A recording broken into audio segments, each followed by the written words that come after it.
相信有追踪本人 Instagram 的都已经看了好几次这一支镜头拍摄出来的照片跟影片。那我为什么会买这一支镜头？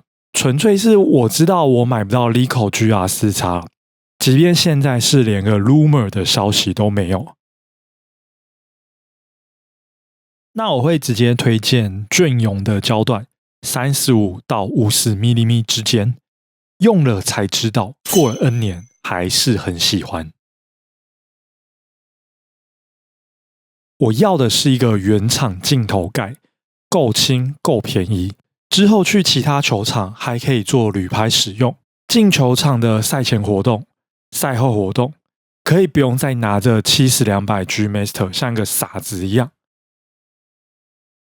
G Master 镜头我这一次就完全先不考虑，主要还是价格太高。Sony 蔡司那一系列则是年代有一些久远，长时间使用G镜下，对于G镜的性价比非常的满意。当然70-200 G2 除外。那最后就剩下40 f2.5G 跟50 f2.5G 这两颗在做选择。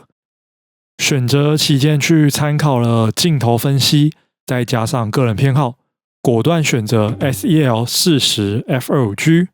说服你买这一支镜头的理由，光圈小又如何？这句话我真的很常讲，大光圈很好，但从来不是必要条件。看到一些奇怪的人整天只会提 bokeh 好不好看，首先你追求丝滑梦幻散景，根本不需要特地去外面拍啊。更现实一点的，你真的觉得背景虚化比主体本身更重要吗？之前的每一支镜头都讲过一次，现在还是要讲。现在的相机 ISO 表现早就不是问题，真的不需要把光圈当作唯一的解法。适度的拉高 ISO 配合后置，影像品质依然可以维持在很好的水准。输出更小尺寸放到社群媒体，噪点在运算之后自动会变少。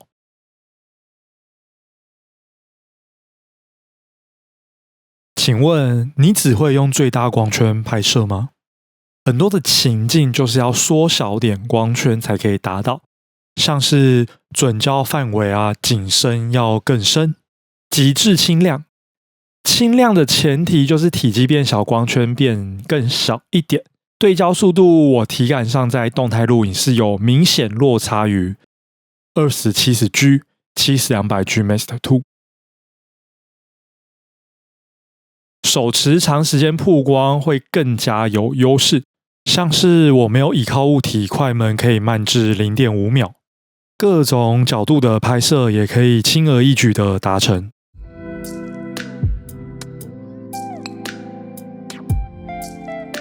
增加自己拍摄的软实力，定焦镜头不能改变焦距，你只能靠你的双脚去移动，对距离会有明显的预估能力。不用浪费时间在变焦，镜头就是40mm，最多使用 Super 35去做预裁切，稍纵即逝的 Locusan Angels 表演，眼睛要看，相机要拍，左手要打扣，没有时间也没有第三只手可以在那边转来转去。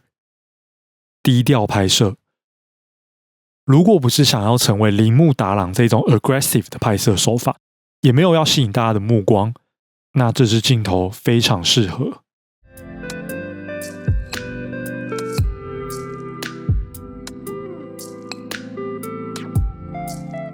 总结，缺点也不是没有，但对于这1万多价位的镜头，还能要求什么？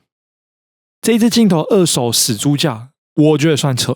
那二手价格再看看全新公司货，全新公司货搭配百货公司活动跟刷卡回馈，